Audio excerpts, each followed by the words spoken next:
بسم اللہ الرحمن الرحیم الحمد للہ رب العالمین والصلاة والسلام علی النبی الکریم الامین وعلی آلہ وصحبہ اجمعین اما بعد۔ تفسیر قرآن کلاس میں آپ سب کا استقبال ہے۔ آج ہم سورۃ الکوثر کی تفسیر پیش کریں گے۔ سب سے پہلے تعلیمی قرأت ہوگی جس میں آپ سب حصہ لیں گے، اس کے بعد پھر ترجمہ پیش کیا جائے گا۔ ترجمے کے بعد اس صورت کا پچھلی صورت سے تعلق واضح کیا جائے گا اور اس صورت کا اگلی صورت سے بھی تعلق واضح کیا جائے گا، اور اس کے بعد پھر اس صورت کا پس منظر پیش کیا جائے گا اور آیتوں کی مختصر تشریح کی جائے گی، اور اس کے بعد پھر اس صورت کے اندر ہمارے لیے کیا پیغام ہے اسے آپ کے سامنے رکھا جائے گا۔ عصری تناظر میں یہ صورت ہماری کیا رہنمائی کرتی ہے، کیا روشنی دیتی ہے، اس حوالے سے بھی گفتگو ہوگی، اور پھر تجوید کی تعلیم ہوگی اور اس میں کسی ایک قاعدے کو پیش کر کے اور اسی صورت کی مثالوں سے اس کو سمجھایا جائے گا۔ اس کے بعد پھر ایک تعلیمی سرگرمی ہوگی جس میں آپ سب حصہ لیں گے، اور آخر میں پھر پوری صورت کی تلاوت اور اس کے ترجمے کے ساتھ اس کلاس کا اختتام عمل میں آئے گا۔ تو آئیے اب ہم آگے بڑھتے ہیں تعلیمی قرأت کی طرف۔ تعلیمی قرأت کی صورت یہ ہوگی کہ سب سے پہلے ایک استاد ایک آیت کی تلاوت پیش فرمائیں گے، آپ اسے غور سے سنیں گے، اس کے بعد پھر ایک طالب علم اس آیت کو دہرائے گا اور آپ اس طالب علم کے ساتھ اس آیت کو دہرائیں گے۔ اس طرح سے پوری صورت کی تعلیمی قرأت آپ سب مکمل فرمائیں گے۔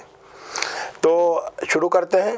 إِنَّا أَعْطَيْنَاكَ الْكَوْثَرَ۔ اب آپ لوگ پڑھیں۔ إِنَّا أَعْطَيْنَاكَ الْكَوْثَرَ فَصَلِّ لِرَبِّكَ وَانْحَرْ۔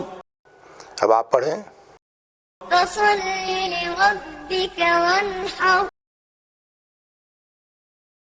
إِنَّ شَانِئَكَ هُوَ الْأَبْتَرُ۔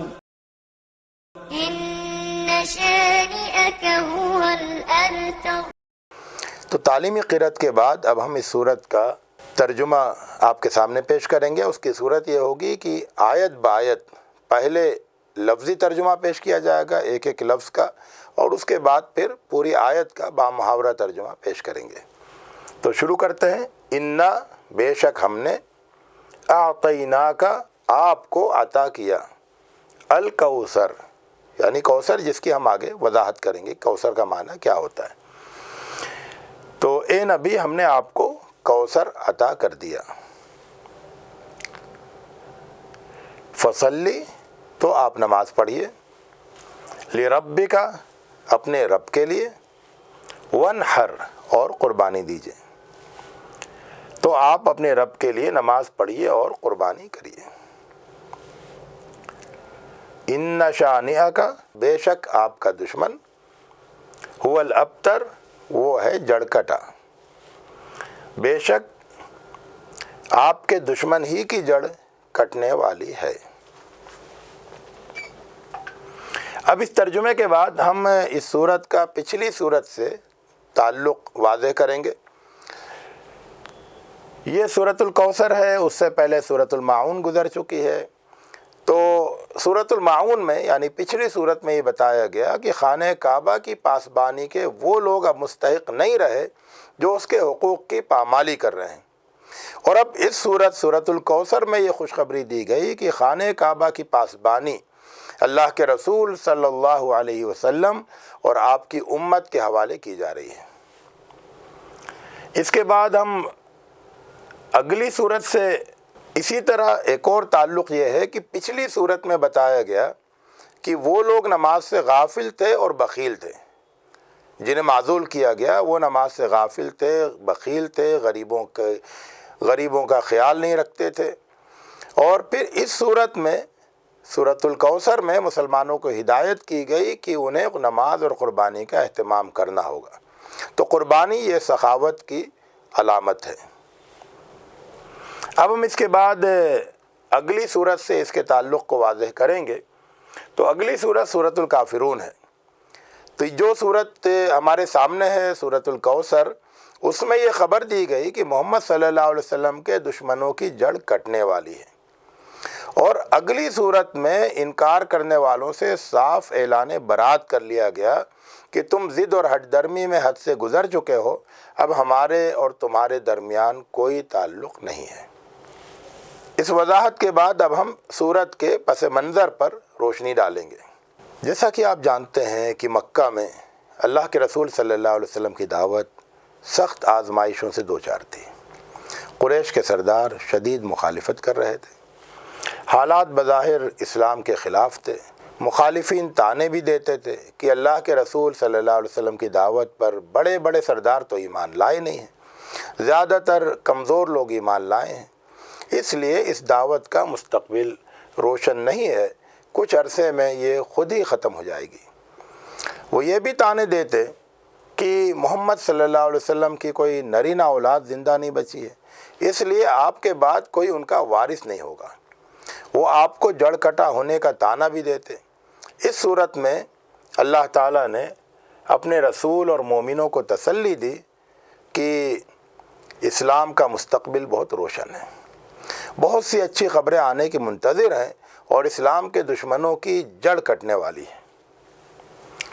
پھر ایسا ہی ہوا، اللہ کی نصرت آئی، پورے عرب میں اسلام کا بول بالا ہوا، مکہ فتح ہوا، خانہ کعبہ بتوں سے پاک ہوا اور توحید کا مرکز بنا، اور جو لوگ اللہ کے رسول صلی اللہ علیہ وسلم کو طعنے دیتے تھے ان کی جڑ کٹ گئی اور ان کا نام و نشان مٹ گیا۔ اس پس منظر کے بعد پھر اب ہم آیتوں کی تشریح کریں گے۔ تو کوثر کسے کہتے ہیں؟ بہت سی اچھی چیزیں جنہیں عطا کرنے کی اللہ کے رسول صلی اللہ علیہ وسلم کو خوشخبری دی گئی، ان میں سے کچھ کا تو ہم ذکر کریں گے، بہت ساری چیزیں اللہ کے علم میں ہوں گی، ہمارے علم میں نہیں ہوں گی۔ تو وہ بہت سی اچھی چیزیں، جیسے مثال کے طور پر فتح مکہ ہے، مکہ کی فتح، یہ بھی ان اچھی چیزوں میں شامل ہے جس کی خوشخبری دی گئی۔ قیامت کے دن حوض کوثر کا وعدہ ہے۔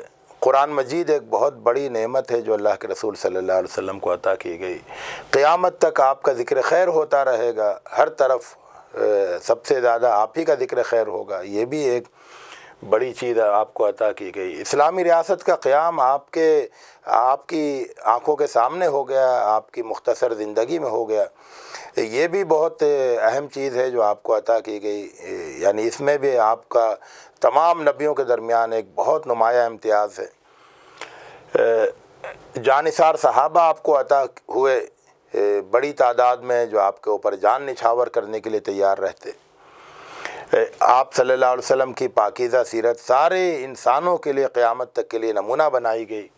خانہ کعبہ کی تولیت آپ کو اور آپ کی امت کو عطا کی گئی۔ اللہ کے رسول صلی اللہ علیہ وسلم کو خاتم النبیین کا اونچا مقام عطا کیا گیا۔ دنیا کے کونے کونے میں آپ کا لایا ہوا دین اسلام پہنچ گیا، اس کی خوشخبری بھی اس میں شامل ہے الکوثر میں۔ تو اس طرح سے آپ دیکھیں گے کہ انا اعطیناک الکوثر کا دائرہ کتنا وسیع ہے، الکوثر کا دائرہ کتنا پھیلا ہوا ہے، اور کتنی اچھی چیزیں جن کا تعلق اللہ کے رسول صلی اللہ علیہ وسلم سے ہے۔ غرض اللہ تعالیٰ نے اپنے رسول صلی اللہ علیہ وسلم کو بہت سی اچھی چیزوں سے نوازا۔ یہ اللہ کی رحمت ہے کہ رسول اللہ صلی اللہ علیہ وسلم پر ایمان لانے والے بھی ان سب چیزوں میں اپنے ایمان کے بقدر شریک ہیں اور اس سے فائدہ اٹھا سکتے ہیں۔ ان سب چیزوں میں سب سے زیادہ اشارہ خانہ کعبہ کی طرف ہے، کیونکہ وہ اس دنیا میں اللہ کی رحمتوں کا مرکز ہے۔ اگلی پچھلی صورتوں سے بھی یہ اشارہ واضح ہو رہا ہے، وہاں پر بھی خانہ کعبہ کی طرف اشارہ کیا گیا۔ فصلی لربک وانحر، تو خانہ کعبہ کی تولیت کا سب سے بڑا حق یہ ہے کہ نماز کا اہتمام کیا جائے، کیونکہ خانہ کعبہ کی تعمیر ہی نماز کے لیے ہوئی تھی۔ نماز کے بعد دوسرا بڑا حق قربانی ہے۔ نماز اللہ سے رشتہ قائم کرتی ہے، تو قربانی اللہ سے رشتے کو مضبوط کرتی ہے۔ اب ہم نماز کے بارے میں کچھ بتائیں گے۔ نماز بدنی عبادت ہے، اور نماز تمام جسمانی عبادتوں کی نمائندگی کرتی ہے۔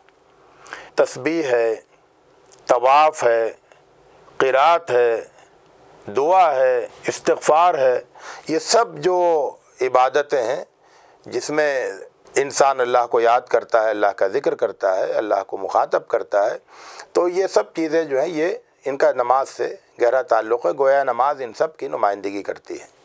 اگلی بات قربانی کی کہی گئی، تو قربانی جو ہے وہ اور تمام مالی عبادتوں کی نمائندگی کرتی ہے، جیسے جانور قربان کر کے گوشت کی تقسیم کرنا، کسی کو عطیہ پیش کرنا، بھوکے کو غذا فراہم کرنا، مصیبت زدہ لوگ ہیں تو جا کر ان کی مدد کرنا، ریلیف اور امداد کا کام کرنا، یہ سب قربانی ہی کی مختلف شکلیں ہیں۔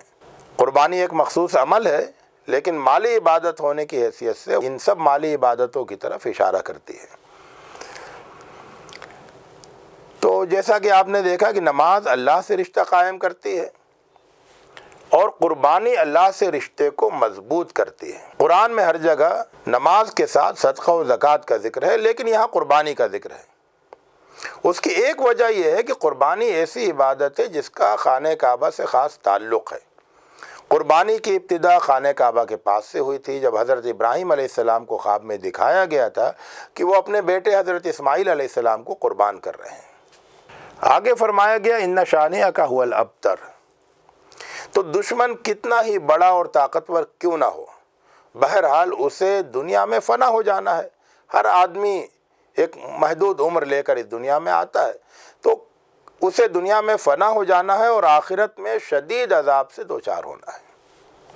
اب ایک طرف تو دشمن اللہ کے رسول صلی اللہ علیہ وسلم کے سارے دشمن فنا ہو گئے، دوسری طرف محمد صلی اللہ علیہ وسلم جن کو جڑ کٹا ہونے کا طعنہ دیا جاتا تھا، لیکن اللہ تعالیٰ نے آپ کو قیامت تک کے لیے اونچا مقام عطا کیا اور آپ کا قیامت تک کے لیے پوری دنیا میں چرچا مقدر فرما دیا۔ مثال کے طور پر آپ دیکھیں کہ اگر آپ آج انٹرنیٹ پہ جا کے محمد صرف لکھ کر سرچ کرتے ہیں تو 1,23 کروڑ رزلٹ نکل کر آتے ہیں۔ ظاہر ہے کہ اس میں سب اللہ کے رسول صلی اللہ علیہ وسلم کے نام پر محمد نہیں ہے، لیکن محمد نام جو آپ کا ہے وہ اتنا زیادہ عام ہو گیا، اتنی بڑی تعداد میں محمد نام پایا جاتا ہے ورچوئل دنیا میں۔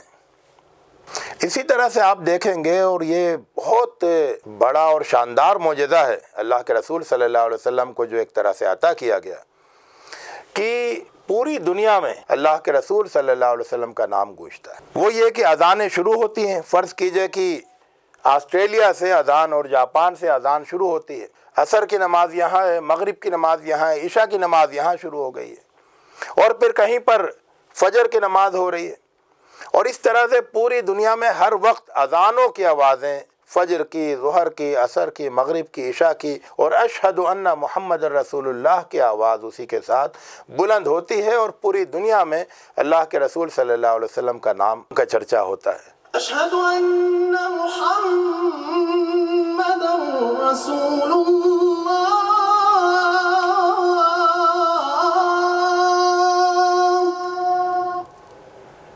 تو پوری دنیا میں اس وقت بھی کہیں نہ کہیں اذان ہو رہی ہوگی اور اللہ کے رسول صلی اللہ علیہ وسلم کا نام لیا جا رہا ہوگا، اور کوئی لمحہ ایسا نہیں گزرتا ہے 24 گھنٹے میں جبکہ دنیا کے کسی نہ کسی کونے میں آپ کا نام نہیں لیا جا رہا ہو، اور کوئی وقت ایسا نہیں گزرتا ہے، کوئی جگہ ایسی نہیں ہے جہاں پر آپ کا نام نہیں لیا جا رہا ہو۔ یہ شان اللہ تعالیٰ نے اپنے آخری پیغمبر حضرت محمد صلی اللہ علیہ وسلم کو عطا فرمائی ہے۔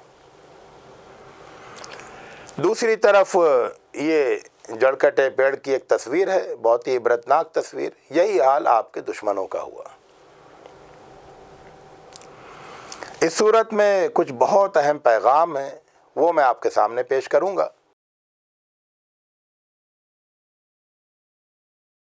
کہ یہ صورت ایمان والوں کے دلوں میں امید کا چراغ روشن کرتی ہے۔ حالات کتنے ہی خراب ہو جائیں، ہرگز مایوس نہیں ہونا چاہیے۔ ایمان کا راستہ آخرکار بہترین انجام تک پہنچتا ہے۔ اس راستے میں کسی نقصان کا غم نہیں کرنا چاہیے، کیونکہ منزل تک پہنچ کر پھر فائدہ ہی فائدہ ملنے والا ہے۔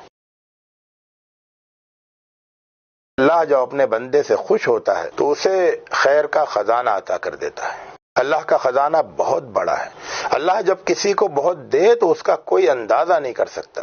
دنیا دار لوگ تھوڑی سی چیز کو بہت سمجھ بیٹھتے ہیں، تھوڑی سی چیز میں ایک دوسرے سے آگے بڑھنے کی کوشش کرتے ہوئے اپنی پوری زندگی لگا دیتے ہیں۔ اللہ نے ایمان والوں سے وعدہ کیا ہے کہ وہ انہیں بہترین صلہ دے گا۔ ایمان خود بہت بڑی دولت ہے۔ ایمان کے تقاضوں کو پورا کریں تو خدا کی رحمت کے خزانے ملتے چلے جاتے ہیں۔ نماز جسمانی عبادت ہے۔ نماز میں آدمی اپنا پورا وجود اللہ کے سامنے پیش کر دیتا ہے۔ قربانی مالی عبادت ہے۔ قربانی میں آدمی اپنا مال و دولت اللہ کے حضور پیش کر دیتا ہے۔ نماز نمائندگی کرتی ہے ان تمام عبادتوں کی جو اظہار عبودیت کے لیے کی جاتی ہیں، جیسے طواف، روزہ، حج، ذکر، دعا، استغفار۔ قربانی نمائندگی کرتی ہے ان تمام عبادتوں کی جو عبودیت کے اظہار کے لیے تو ہوتی ہیں، تاہم ان سے بندوں کو بھی فیض پہنچتا ہے، جیسے زکوٰۃ، صدقات وغیرہ۔ بندے کو اللہ سے جوڑنے والی چیز نماز ہے، اس لیے نماز کو بہت اہتمام کے ساتھ ادا کرنا چاہیے اور نماز کے معاملے میں ذرا بھی غفلت نہیں برتنی چاہیے۔ قربانی کی روح اسلام ہے۔ قربانی اس جذبے کا نام ہے کہ میرے پاس جو کچھ بھی ہے وہ اللہ کے لیے ہے، اور جب اللہ کی طرف سے تقاضا ہوگا میں سب کچھ پیش کر دوں۔ اس جذبے کو پروان چڑھانا چاہیے۔ جو اللہ کے لیے جیتا ہے اس کا مستقبل روشن ہو جاتا ہے، چاہے دنیا والوں کی نظر میں وہ کتنا ہی بد نصیب کیوں نہ ہو، اور جو اللہ سے دشمنی کرتا ہے اس کا مستقبل تاریک ہو جاتا ہے، چاہے دنیا والوں کی نظر میں وہ کتنا ہی خوش نصیب کیوں نہ ہو۔ تو ان کچھ اہم پیغامات کے بعد اب ہم اصلی تناظر میں اس صورت سے روشنی حاصل کرنے کی کوشش کریں گے۔ تو جیسا کہ آپ دیکھتے ہیں اور اپنی آنکھوں سے ہم سب دیکھ رہے ہیں کہ اس دور میں ظاہر پرستی اپنی انتہا کو پہنچی ہوئی ہے۔ دنیا کی عارضی زندگی اور فانی دولت کو سب کچھ سمجھ لیا گیا ہے۔ زیادہ سے زیادہ دنیا حاصل کرنے کے لیے شدید مقابلہ ہو رہا ہے۔ ایسے میں دنیا والوں کو یہ بتانے کی ضرورت ہے کہ انسانوں کی اصل منزل تو کوثر ہونی چاہیے۔ دنیا میں وہ ایمان اور اچھے اعمال کی دولت سے مالا مال ہو جائیں، آخرت میں انہیں اللہ کے رسول صلی اللہ علیہ وسلم کی رفاقت میں حوض کوثر سے سیراب ہونے کا موقع ملے، جنت کی ملکیت کا پروانہ انہیں عطا ہو اور عظیم کامیابی کا تاج ان کے سر پر رکھا جائے۔ اس طرح وہ خیر کے اس عظیم خزانے کے مالک ہو جائیں گے جو کبھی ختم نہیں ہوگا۔ دنیا حقیر چیزوں کی طرف اندھا دھن بھاگ رہی ہے، اور یہ چھوٹی سی صورت دنیا کو کوثر کی شاندار منزل اور نماز و قربانی کا روشن راستہ دکھاتی ہے۔ تو یہ ہے اصلی تناظر میں اس صورت کا پیغام اور اس صورت کی رہنمائی۔ اس کے بعد ہم تجوید کی طرف چلتے ہیں۔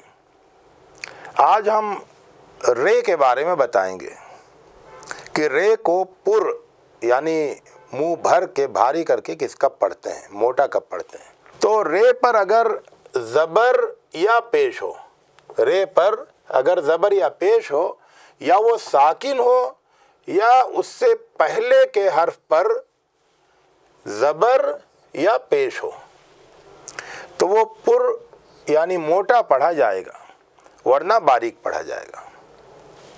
اب مثالوں سے آپ سمجھیے اس کو۔